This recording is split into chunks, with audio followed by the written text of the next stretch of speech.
پاکستان میں اور دنیا بھر کے تمام عیسائیوں کو بہت کرسمس مبارک ہو. ہماری دعا ہے کہ آپ سب ایک پرامن اور خوشیوں سے بھری ہوئی کرسمس منائیں. قائد اعظم محمد علی جناح پاکستان کے بانی، ان کا یوم پیدائش ہے. ہمیں ان کو بھی یاد کرنا ہے. کیا عظیم لیڈر تھے، کیا لوگ تھے جنہوں نے پاکستان بنایا، کیا لوگ تھے جو پاکستان کو اس دنیا کے نقشے پر لے کے آئے، اور کیا لوگ ہیں جو پاکستان چلا رہے ہیں. آپ کے سوال ہیں، ہمارے جواب تو پوچھیں. السلام علیکم طلعت بھائی، میں حسنین اعجاز ڈیرہ غازی خان سے. طلعت بھائی، جو پیپلز پارٹی اس وقت نشستوں پر انتخابات چاہ رہی ہے دوبارہ سے، اور مطالبہ کر رہی ہے کہ ان نشستوں پر انتخابات ہو جائیں، تو ایک طرف وہ انتخابات میں حصہ لینا چاہ رہی ہے، دوسری طرف وہ حکومت کے خلاف تحریک چلا رہی ہے. تو کیا ایسا ہے کہ وہ پی ڈی ایم کے ساتھ دھوکہ کر رہی ہے؟ ایک تو یہ بات کہ کیوں آخر وہ الیکشن لڑنا چاہ رہی ہے، اور الیکشن کمیشن نے 18 تاریخ بھی اناؤنس کر دی ہے. اس کے علاوہ یہ فرمائیے گا کہ کیا آپ یہ بات سمجھتے ہیں کہ اس وقت عوام کے اندر اسٹیبلشمنٹ کے حوالے سے منفی رائے آ چکی ہے؟ کیا ایسا ہے؟ بہت شکریہ. جی، میرا نہیں خیال کہ پیپلز پارٹی جو ہے وہ دھوکہ کر رہی ہے. دیکھیں، یہ جو الائنس کے بارے میں ہمارے ذہن میں ہے کہ یہ کوئی بہت محبت کی شادی ہو جاتی ہے سیاسی طور پر. یہ محبت کی سیاسی شادی نہیں ہے. ہر جماعت کے اپنے انٹرسٹ ہیں، مفادات ہیں، اور انہوں نے ان انٹرسٹ کو پرسو کرنا ہے. اور پیپلز پارٹی کا ایک طویل بیانیہ ہے کہ جب بھی ہم الیکشن کی دوڑ سے باہر نکلے ہیں تو ہمیں نقصان ہوا ہے. وہ 80 کی دہائی کے درمیان سے یہ بیانیہ لے کے چل رہے ہیں، اور ابھی تک ان کا بیانیہ یہ موجود ہے کہ ہمیں اپنی جگہ نہیں چھوڑنی چاہیے. ایک دوسری بات یہ ہے کہ ان کے پاس سندھ کے اندر میجورٹی ہے، اور اس میجورٹی کو استعمال کرتے ہوئے وہ بہت اچھے انداز سے اپنی سینٹ کے اندر جو تعداد ہے وہ بڑھا سکتے ہیں، یا کم از کم قائم کر سکتے ہیں، قائم رکھ سکتے ہیں. اور ان کی حکومت ہے سندھ کے اندر. تو بہت بڑے سٹیکس ہیں ان کے، بڑے مختلف سٹیکس ہیں. لیکن یہ کہنا کہ پیپلز پارٹی صرف اس وجہ سے دھوکہ کر رہی ہے کہ اپنے مفادات کا تحفظ کر رہی ہے، میرے خیال میں درست نہیں ہوگا. اور یہ میں آپ کو بتا دوں کہ انتخابات میں حصہ لینا جو ہے وہ پی ایم ایل این کی اپنی خود بھی پالیسی ہے. جبھی تو چاہے وہ گجرانوالہ کے اندر انتخابات ہوں یا کسی اور جگہ کے اوپر، اس کی وہ تیاری کر رہے ہیں. تو الیکشن لڑنا جو ہے کسی بھی جماعت کے لیے ایک طرح امتیاز سمجھا جاتا ہے. اور کوئی بھی جماعت جو الیکٹرل پالیٹکس پہ یقین رکھتی ہے الیکشن سے باہر رہ کر سیاست نہیں کر سکتی. اور جو ہلکے کی سیاست ہے اس کے اندر تو سیاستدان جو ہے وہ بڑا زور لگاتے ہیں کہ ان کی جو گدی ہے، سیاسی گدی، وہ نہ کہیں ہاتھ سے نکل جائے اور مخالفین کے ہاتھ میں نہ چلی جائے. جہاں تک اسٹیبلشمنٹ کا تعلق ہے، دیکھیں، منفی رائے تو اعمال سے بنتی ہے. اگر تصور یہ ہو اور حقائق اس کے مطابق ہوں کہ تمام نظام کو آپ نے سختی سے چلایا اور تجربے کی بنیاد پر بنایا، تو پھر ظاہر ہے اس نظام کے جتنے مظالم ہیں، اس کی جتنی خامیاں ہیں، وہ جو سائنسدان ہیں جنہوں نے ان کو بنایا انہی کے سر پہ آئے گی. تو اگر کہیں پر منفی رویہ ہے تو اس وجہ سے نہیں ہے کہ اس کے اندر دفاعی معاملات انوالو ہیں یا نیشنل سیکیورٹی کے معاملات انوالو ہیں. نیشنل پالیٹکس کے معاملات اس کے اندر بالکل انوالو ہیں، اور اس سے جو رائے بنتی ہے وہ اسٹیبلشمنٹ کے حوالے سے آپ کو ڈومینیٹ کرتی ہوئی نظر آتی ہے. چلو سین صاحب، یہ جو کل خان صاحب نے کہا ہے کہ جی مجھے تو 2.5 سال پونے 3 سال ہو گئے ہیں صرف باتوں کو سمجھنے کے لیے، کہ اب ہمیں تو پتہ ہی نہیں تھا، ہمیں تو وہ تھی نہیں، ہوش ہی نہیں تھی، کیونکہ اس وقت خان صاحب نے ترفلو مچایا ہوا تھا کہ جی ہمیں وہ اسمبلی کا اجلاس بلاؤ، اسمبلی کا اجلاس بلاؤ. آپ کو یاد ہوگا وہ ثاقب نثار نے اس پہ بھی وہ بھی نہیں ہونے دی تھی الیکشن، جو تھی جو ان کی پٹیشنیں تھیں. تو یہ جو 2.5 سال بعد، پونے 3 سال بعد یہ کہہ رہے ہیں کہ ہمیں تو سمجھ ہی نہیں لگی حکومت کی، تو پھر یہ benefit of doubt Nawaz Sharif کو بھی جانا چاہیے، کیونکہ ان کو بھی 2.5 سال سے زیادہ کہیں نہیں چلنا دیا گیا. اور پچھلا ہی لانگسٹ پیریڈ تھا، اس میں اللہ کے فضل و کرم سے خان صاحب نے 1 سال کے بعد ہی جو گھڑمست مچایا ہوا تھا. اور خان صاحب کے ساتھ تو ماشاءاللہ جو ہے اسٹیبلشمنٹ جو پارٹنر ان کرائم ہے. تو خان صاحب کو سمجھ نہیں لگ رہی، پھر تو ہمیں داد دینی چاہیے نواز شریف لوگوں کو کہ 2.5 سالوں میں دیکھیں موٹر وے بھی بنا گئے، انڈسٹری بھی ٹھیک کر کے، پاور پلانٹ بھی لگا گئے. جی ہاں، یہ انٹرویو جو ہے یہ کافی زیر بحث رہا ہے، اور اس کے اوپر ہم نے بھی ایس ٹی ایچ کیا. مجھے خود بہت حیرانی ہوئی عمران خان کے بیانات پر، اگرچہ ہم نے حیران نہ ہونے کی صفت بھی اپنا لی ہے، کیونکہ اس کے بغیر گزارا نہیں، ورنہ تو ہر روز ہمیں حیران ہونا پڑے.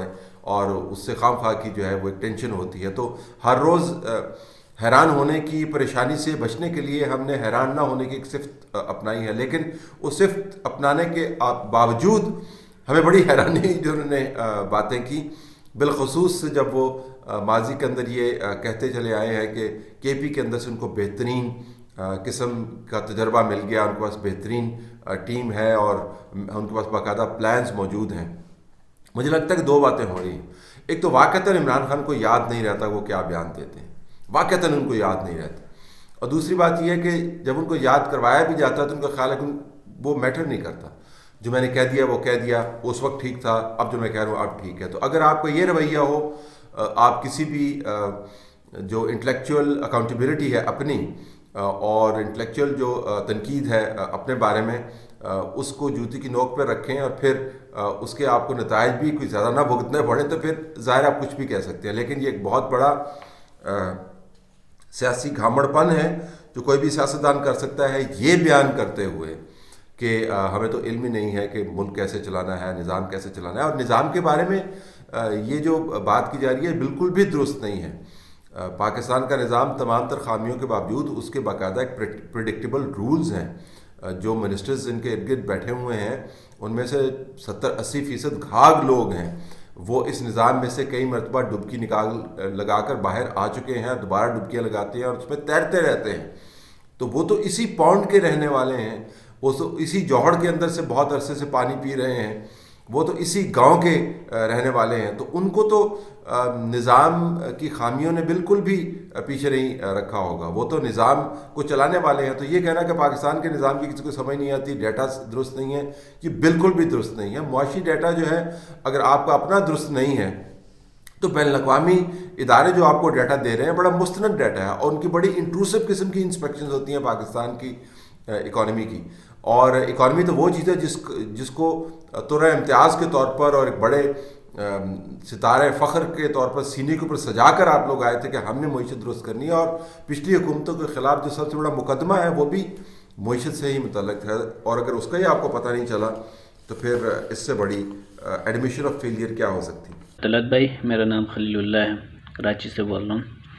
اچھا طلعت بھائی, جب پچھلے حکومت تھی نون لیگ کی تو عمران خان صاحب بول رہے تھے یہ فوج نے لایا اور ان کا پیچھے فوج کا ہاتھ ہے حکومت میں لانے کے لیے. اس وقت تو نون لیگ بول رہے تھے نہیں ہم اپنے قوت سے, عوام کی قوت سے ہے.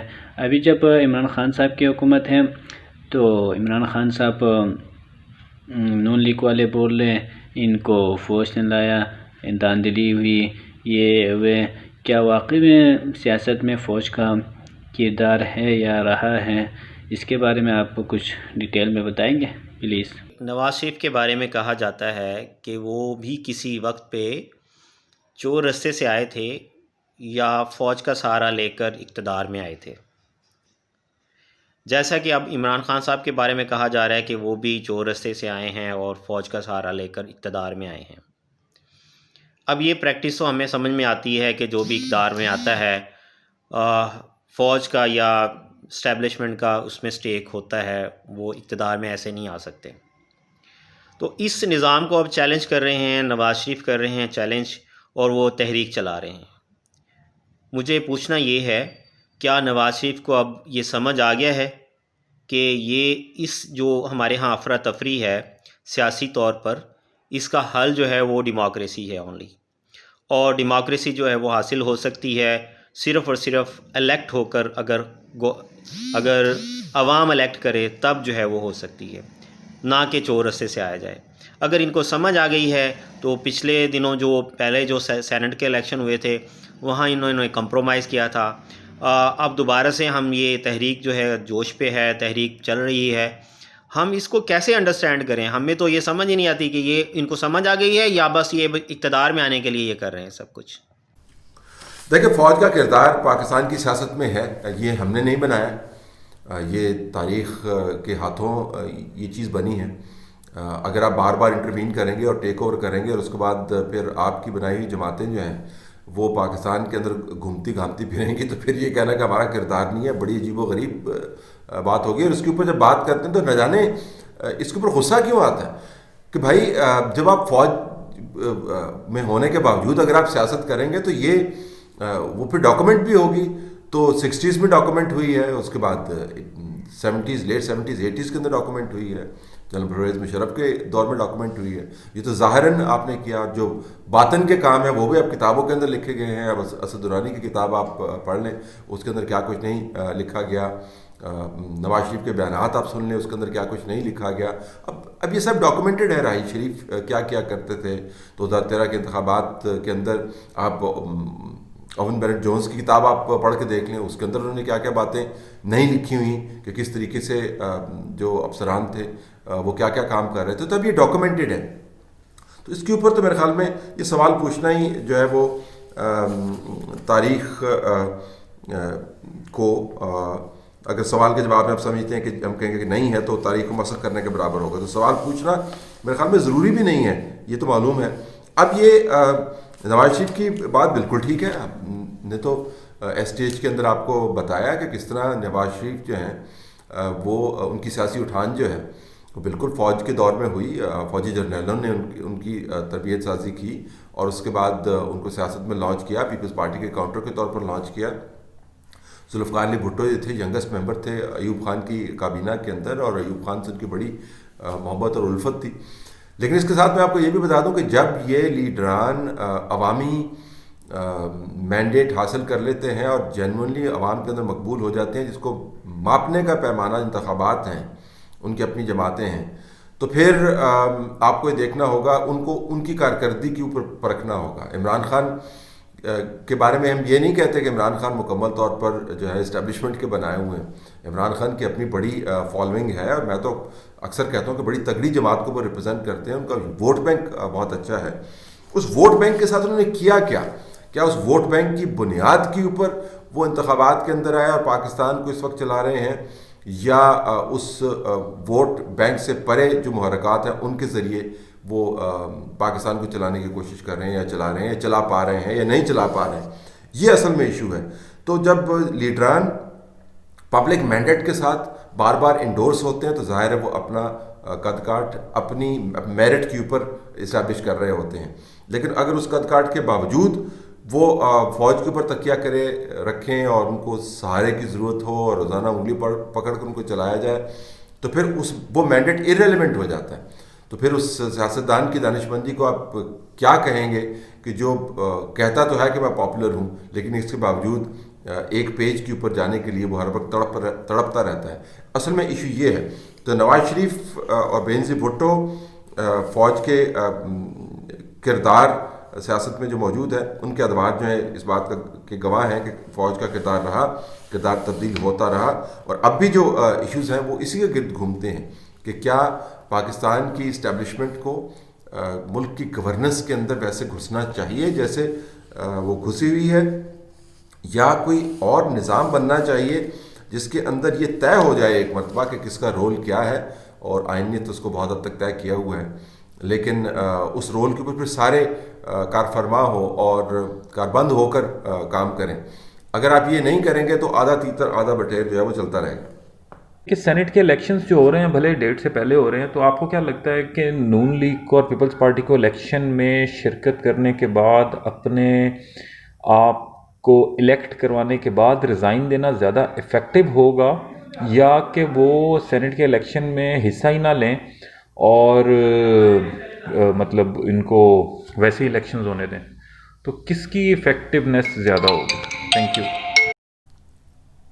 دیکھیں, اب تو یہ واضح ہو گیا کہ پیپلز پارٹی نے سینٹ کے انتخابات کے اندر حصہ لینا ہے. نون لیگ بھی سینٹ کے انتخابات کے اندر حصہ لیتی ہوئی نظر آ رہی ہے. انتخابات کے اندر حصہ لینا اتنا بڑا ایشو نہیں ہے. انتخابات کے اندر حصہ لے کر نتائج حاصل کر کے اس کے بعد ان نتائج کے ذریعے اپنے اہداف حاصل کرنا کیا ہے, اس کے اوپر میرے خیال میں ہمیں فوکس کرنا چاہیے. تو پیپلز پارٹی بڑی حماقت کرے گی اگر وہ انتخابات کے اندر حصہ نہیں لے گی. سینٹ کے اندر ان کی بڑی تگڑی پریزنس موجود ہے اور اس کو استعمال کرنا چاہیے. حکومت بھی ان کی موجود ہے اور اس سے ان کی بارگیننگ پوزیشن بھی بہتر ہوتی ہے. تو بالکل وہ سینٹ کے انتخابات میں حصہ لیں گے, اور سینٹ کے انتخابات میں حصہ نہ لے کر وہ اپوزیشن کا وہ رول ادا نہیں کریں گے جو ان کا خاصہ بن چکا ہے کافی طویل عرصے سے. تو مجھے تو یہ لگتا ہے کہ وہ شرکت کریں گے, نون لیگ بھی شرکت کرے گی, اور اس کے بعد کے حالات جو بنیں گے اس کے مطابق پھر وہ فیصلہ کریں گے کہ انہوں نے حالات سے کیسے نپٹنا ہے. السلام علیکم طلعت صاحب, میں آپ کے اس یوٹیوب پروگرام کی استاذ سے بات کرنا چاہتا ہوں کہ یہ حکومت اس وقت جو موجودہ حکومت ہے یہ اس چیز کو مان نہیں رہی کہ ہمارے خلاف تو لوگ اٹھ نہیں رہے, لوگ گھروں میں بیٹھے ہیں, کوئی مسئلہ نہیں ہے. اتنے بڑے شہر میں یہ ایک چھوٹا سا جلسہ ہوا ہے, تو کیا ان کو یہ علم نہیں ہے کہ جو جلسے میں نہیں آ سکتے یا جو اس حق میں ہیں کہ یہ حکومت نہیں ہونی چاہیے, اس حکومت کی وجہ سے آج ہم بہت پریشان ہیں. ہمارے معاشی حالات, ہمارے گھروں کے حالات, یعنی کہ ہم بہت پیچھے رہ گئے ہیں. ہر آدمی اس وقت پسا ہوا ہے. تو کیا ان کو کس طرح علم دلایا جائے کہ جو جلسے میں نہیں آتے یا گھر میں بیٹھے ہیں وہ بھی تو حکومت کے خلاف ہے نا. تو اگر یہ سب کو جمع کیا جائے تو کتنی اکثریت بنتی ہے جو ان کے خلاف ہے. تو کیا یہ کس طرح ان کو اس چیز کا علم ہو کہ واقعی ہمارے خلاف لوگ ہیں, ہماری یہ حکومت صحیح نہیں جا رہی. تو پلیز اس کے بارے میں تھوڑا سا ہمیں وضاحت کریں. دیکھیں یہ سرویز کو نہیں مانتے ہیں. جو اپنے ان کے ساتھ لوگ تھے, میں پچھلے دنوں چند 2 تجزیہ نگار ہیں جو جب آ رہے تھے عمران خان صاحب, ان کی ٹیم کی اتنی تعریفیں کیا کرتے تھے کہ ان کی ٹیم والے بھی کہتے تھے کہ یار اتنی تعریفیں نہ کیا کرو, ہم اتنے کمپیٹنٹ لوگ نہیں ہیں جتنے آپ روزانہ ٹی وی کے اوپر بیٹھ کر ہمیں بتاتے رہتے ہو, تو ہمیں شرمندہ نہ کروا دینا, آپ اتنی تعریف نہ کیا کریں. یہ وہ لوگ ہیں جو ہر وقت قصیدے پڑھتے رہتے ہوتے تھے اور ہر وقت ان کی دستار بندیاں کرتے رہتے تھے اور بتاتے ہوتے تھے کہ شادیاں نے بجیں گے اور نہ جانے کیا کیا ہوگا. وہ لوگ وہ الفاظ استعمال کر رہے ہیں جو بدترین نقاد بھی استعمال نہیں کر رہے, وہ ان کو جھوٹا کہہ رہے ہیں. تو یہ تو تبدیلی کی جہاں تک بات ہے, یہ تو تبدیلی آ گئی, لیکن ان کی بات بھی نہیں مانتے. جو ریسرچ کے ذریعے بات کرتے ہیں ان کی بات بھی نہیں مانتے ہیں, جو منطق کے ذریعے بات کرتے ہیں ان کی بات بھی نہیں مانتے. تو پھر بات نہ ماننے سے تو حقائق تبدیل نہیں ہو جانے, بات نہ ماننے سے اکانومی نے ٹیک آف تو نہیں کر دینا, بات نہ ماننے سے گورننس نے امپروو تو نہیں ہو جانا. بات نہ ماننے کا جو کلچر ہے اسی نے بیڑا غرق کیا ہے. اگر فیڈ بیک کو سنجیدگی سے لیتے اور اپنی جو خام خواہ کی ایگو 3 منزلہ کی بنائی ہوئی ہے اس سے اگر کبھی نیچے گراؤنڈ کے اوپر آتے تو شاید یہ حالات نہیں ہوتے. لیکن جس قسم کے حالات آپ نے ذہنی طور پر اپنے بنا لی ہیں اس کے اندر تو پھر یہی ہوگا, کسی کی بات نہیں مانیں اور گر بھی جائیں گے تو کہیں گے جی کہ بالکل ٹھیک ہو رہا ہے. اکانومی جو ہے وہ منفی کے اندر جا رہی ہے, کہہ رہے ہیں جی ہم نے اکانومی ٹھیک کر دی. اب اس کا بندہ کیا کر سکتا ہے؟ ایک ایسا شخص جو شخص منہ پر بیٹھ کر غلط بیانی کرے اور ایک ایسا شخص جو نہر کے دوسرے کنارے سے آپ کو پتھر مار رہا ہو, دونوں کا کوئی علاج نہیں. لہٰذا اس چیز کا تو کوئی علاج نہیں.